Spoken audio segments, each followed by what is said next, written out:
Jakarta merupakan kota metropolitan yang memiliki banyak kesamaan dengan Seoul, Korea. Meskipun Jakarta memiliki karakteristik yang serupa dengan Seoul, perbedaan dalam kebijakan lalu lintasnya telah menghasilkan sistem lalu lintas yang berpusat di sekitar sistem transportasi darat yang menggunakan energi secara intensif dan lebih lambat. Dengan bagian yang secara signifikan lebih rendah dari transportasi umum bila dibandingkan dengan daerah metropolitan lainnya di dunia. Mari kita lihat visi alternatif masa depan Jakarta dan upaya dari pemerintah kotanya. Pertama, investasi yang stabil di bidang infrastruktur transportasi akan meningkatkan pangsa transportasi umum sampai 60% pada tahun 2029. Pengenalan sistem Light Rail Transit di Jakarta akan menawarkan metode transportasi baru yang bisa mencakup hingga 3 kali lipat kapasitas total sistem bis yang ada saat ini. Dan juga menyediakan moda transportasi yang aman dan ramah lingkungan, rendah dari segi biaya sosial, dan menghadirkan tingkat kepuasan yang tinggi.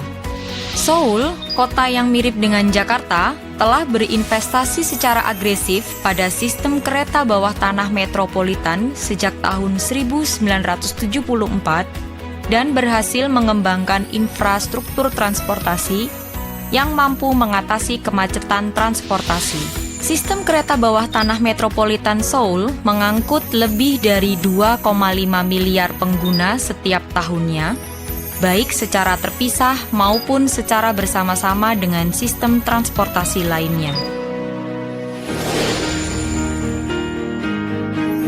LRT Jalur 1 Jakarta yang rencananya akan dioperasikan pada semester pertama tahun 2019 merupakan sistem rel kereta sepanjang 5,8 km yang menghubungkan area Kelapa Gading dan Velodrome.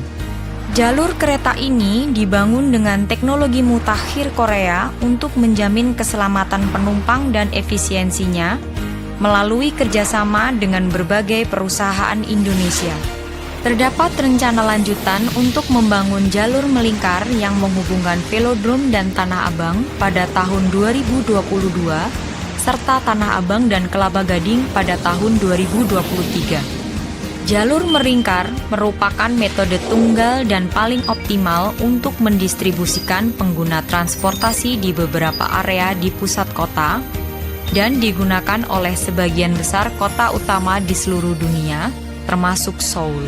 Penyelesaian fase ketiga akan menciptakan pengembangan pesat di wilayah stasiun dan daerah sekitarnya, meningkatkan kualitas hidup penggunanya dan mengurangi waktu transit di antara wilayah-wilayah utama di Jakarta dari 100 menit menjadi 17 menit bersamaan dengan metode transportasi lainnya, sehingga memperkuat status LRT Jakarta sebagai sistem transportasi yang paling efisien dan nyaman di Jakarta. Perkeretaapian Korea terus berkembang sejak pembukaan jalur Gyeongin pada tahun 1899.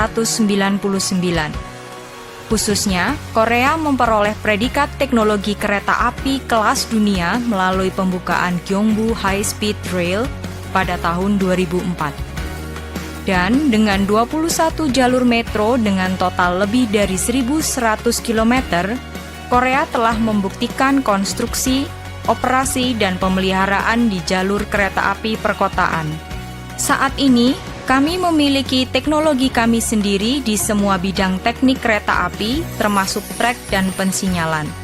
Melalui pertemuan antara kedua presiden dan MOU yang ditandatangani antara KRNA dan Jakpro, Korea bekerja sama dengan Indonesia untuk memanfaatkan teknologi kami guna mengurangi kemacetan lalu lintas di Jakarta.